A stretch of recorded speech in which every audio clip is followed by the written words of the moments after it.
All right, today we are diving into one of the most incredible moments in the entire New Testament, the Transfiguration, right from Matthew chapter 17. We're going to climb a mountain to witness a moment where the veil between heaven and earth is, well, it's pulled back for just a second.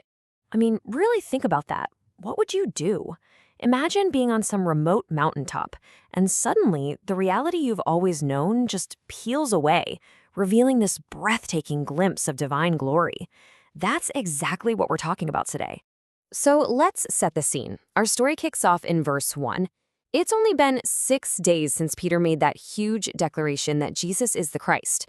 And Jesus takes his inner circle, Peter, James, and John, and leads them up a high mountain, away from everybody else, for something they could never have prepared for.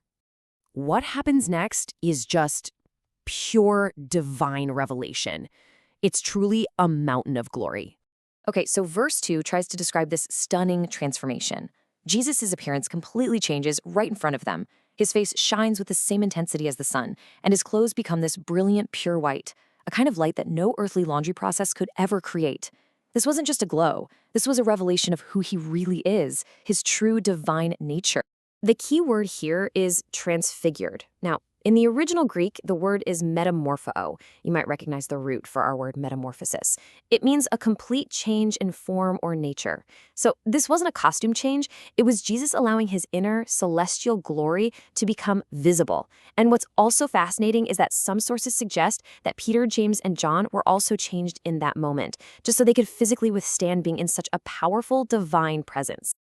And as if seeing Jesus in his full glory wasn't enough, the vision suddenly expands. Two absolute giants from Scripture appear, the law and the prophets. Verse 3 tells us that all of a sudden, there they are. Moses, the great lawgiver himself, and Elijah, who's called Elias in the Greek, the man who basically represented all the prophets. And they aren't just standing there posing for a picture. They are actively talking with Jesus. So why these two guys? Well, this was incredibly significant. Moses represented the law, and Elijah, the prophets. These were the two pillars of the Old Testament. Their presence was a powerful witness that Jesus was the fulfillment of everything the Scriptures had been pointing to for centuries. But it was even more than symbolic. They came to confer sacred priesthood authority, or keys, to the apostles. And Luke's account adds another layer. They were speaking with Jesus about his coming suffering in Jerusalem, literally strengthening him for the atonement. Now, in verse 4, we get a very, very human reaction from Peter.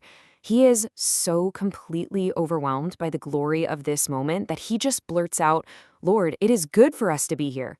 And then he suggests building 3 shelters or tabernacles. He's basically trying to make this heavenly moment permanent, to just hold on to it forever. You can't blame him. But Peter barely gets the words out of his mouth before this whole event reaches its absolute climax. A voice from heaven. According to verse 5, a bright cloud overshadows them, and a voice, the voice of God the Father, booms from that cloud with this unmistakable command. I mean, this is the ultimate testimony. And in that moment, the disciples just fall on their faces, completely and totally terrified by what they've just heard and seen. And then we see Jesus' immediate response in verses 7 and 8. He doesn't just leave them there in their fear. He goes to them, he touches them, and he offers that perfect comfort. Arise and be not afraid. And just like that, when they finally look up, the vision is over. Moses and Elijah are gone, the cloud is gone, they're alone on the mountain with only Jesus. So as they're coming down from this mountain of glory, you can imagine the disciples are trying to process everything they just saw. And this incredible experience naturally led to a pretty big question. In verse 9, Jesus gives them a very strict command. Don't tell anyone what you just saw, not until after the resurrection. This instruction, plus the fact they just saw the prophet Elijah in person, starts to spark some confusion about a prophecy they all knew very well. So in verse 10, they just ask him. And it's a perfectly logical question, right? They're basically saying, hey, the religious leaders have always taught that Elijah is supposed to come before the Messiah to get everything ready. We just saw him up there, but you're already here, so how does this all work? And Jesus' answer is fascinating because it reveals this beautiful complexity in how prophecy can be fulfilled. He shows them that there were really 2 parts to this puzzle. First, in verse 11, Jesus confirms their understanding. He says, "You're right, the prophecy is true." He says, yes, Elijah will come and restore all things, affirming this great future mission of restoration that was always part of God's plan. But then comes the twist. In verses 12 and 13, Jesus says that in another sense, an Elias figure has already come, but the people completely missed it. They didn't recognize him. And in that moment, it clicks for the disciples. He's talking about John the Baptist. Now, if you look at the other scriptures, it all becomes much clearer. An angel told John's father that John would come in the spirit and power of Elias, meaning he'd have a similar preparatory mission.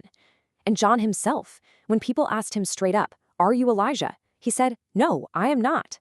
So Jesus is explaining that there are two fulfillments. John the Baptist fulfilled the role of a forerunner, but Elijah the prophet himself would still come to perform his own unique mission. So you see, it's two separate fulfillments. John the Baptist was the forerunner. He came in the spirit and power of Elias to prepare the way for Christ's first coming. But Elijah the prophet is the restorer. He appeared on the Mount of Transfiguration to deliver priesthood keys that are essential for preparing the entire world for the second coming. Two different figures, two vital missions, all wrapped up in one profound prophecy. And that really leaves us with the ultimate meaning of what happened that day. The Transfiguration wasn't just some incredible vision to strengthen three apostles. The appearance of Elijah was what you might call the divine capstone of restoration.